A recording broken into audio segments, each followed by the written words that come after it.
When Will and Jada got together, Jada wasn't a mom.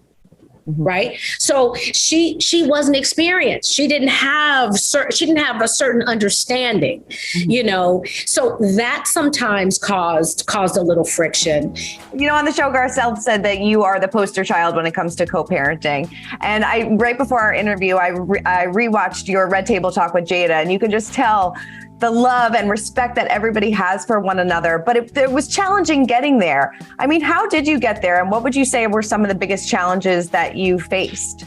Well, I think I'll answer the biggest challenges were when Will and Jada got together. Jada wasn't a mom.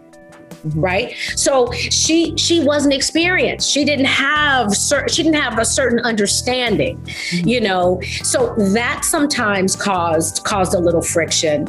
And but with her, and I always say this, as a mom, I just want the best for my child. So my only demand, I will say it's a demand. My only demand is that you're good to him. And if you're good to him, then what's the issue?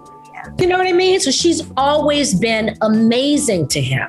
She really has, and she loves him. And two, I think what's big is when you are in that situation and you're dealing with a blended family and trying to make it work for the kids. First of all, keep the kids first. Keep the main thing the main thing. It's about them.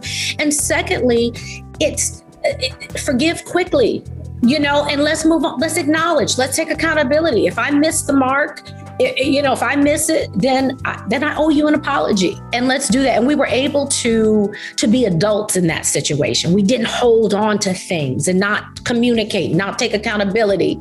So that really was helpful. Yeah. How would you describe your relationship now? Obviously, Trey's, like you said, a little bit older, but it still seems like everybody hangs out all the time and has a really good, solid relationship. And I loved what you said in the Red Table Talk was like, the two of you had it out, but then once Trey had that, moment with Jada and he was like, I really like her, things kind of changed.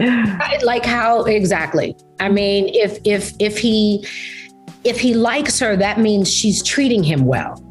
I mean, if otherwise he's not going to like her. So some mothers can feel insecure about that. Like, oh my God, he's liking another woman and da, da, da. And I remember, listen to this is true. Trey came to me and no, actually, Trey did not come to me. A friend of mine came after they heard it. Trey was calling Jada mom for a minute. And I happened to hear it. And a friend of mine was there because it was a party or something. We were all, together. And she was like, oh! And afterwards she said, oh my God, how did that make you feel? And I said, you know what? I said, I'm going to look at it in a sense that in order for him to be calling her mom, he's comfortable and he's probably also trying to fit into that family dynamic, So let him go through his process. Let him do that. It doesn't take anything away from me. I'm very secure in my role in his life. I'm secure with being his mom. Nobody can undermine that. Nobody can take that connection away. So, yeah. I just wanted him to be, comfortable, and I wanted him to feel like he was loved. Yeah. And everything else is secondary.